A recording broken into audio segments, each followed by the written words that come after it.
catalytic converter thefts, they're on the rise nationwide, and that includes right here in Philadelphia. Police say the thieves are selling the precious metals in the catalytic converter for cash.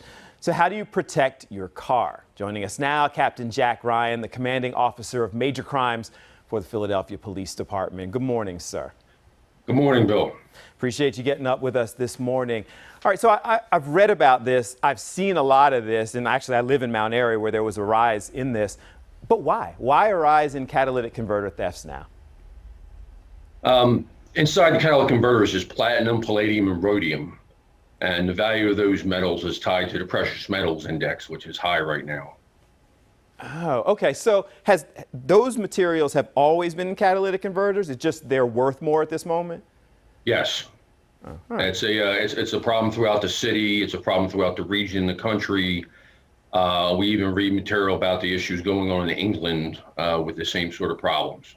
So you say that it is a problem nationwide. Is it just that people are that aware? I guess I never viewed, this sounds bad, but I never viewed criminals as following the precious metals index. Well, I guess word has spread throughout the criminally inclined community because we do have an increase. So we have around 700, a little over 700 this year so far, and we had 900 all of last year.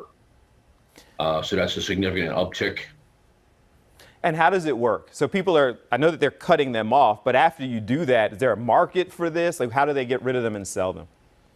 They typically go to salvage yards in the region, who then they do what's called cracking them open, and then they take the components in there that contain the precious metals and they send them on to they then sell them on to a refinery. Okay, legal salvage yards. That breaks them out.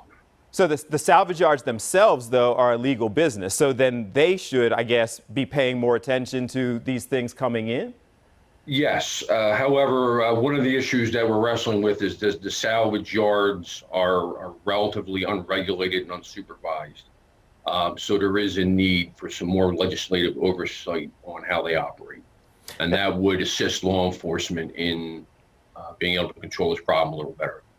Now, I mentioned earlier that I live in Mount Airy, and I know that there was an uptick in that specific area, like a whole block got hit at one point.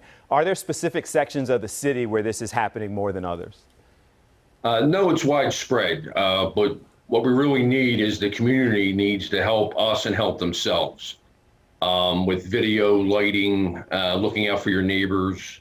If you hear strange noises or cutting sounds, I mean, go outside and address it or yell out the window. I mean, don't put yourself in danger, obviously. And confront the people on your own, but contact 911 and get just. It looks like there's a tight community. There's a lot of people living near each other. So I'm curious, those are some of the things that people can do to protect their neighborhoods, and those seem like good practice in general. But are there anything, like we know about, wheel locks, we know about steering wheel locks, anything you can do to protect your car from this? Well, they do have an aftermarket part. It's called a catalytic converter shield that can be purchased, and you have to have it installed and welded on by a mechanic that would prevent someone from cutting that off. And you feel like this is widespread enough that this is something people should look into? The police department also, yes. The police department also is going to start doing a catalytic converter etching program where we're going to etch the VIN number onto catalytic converters here at M&W, our headquarters. We haven't began that yet. We meant to do it before COVID, and of course, COVID hit and the shutdowns.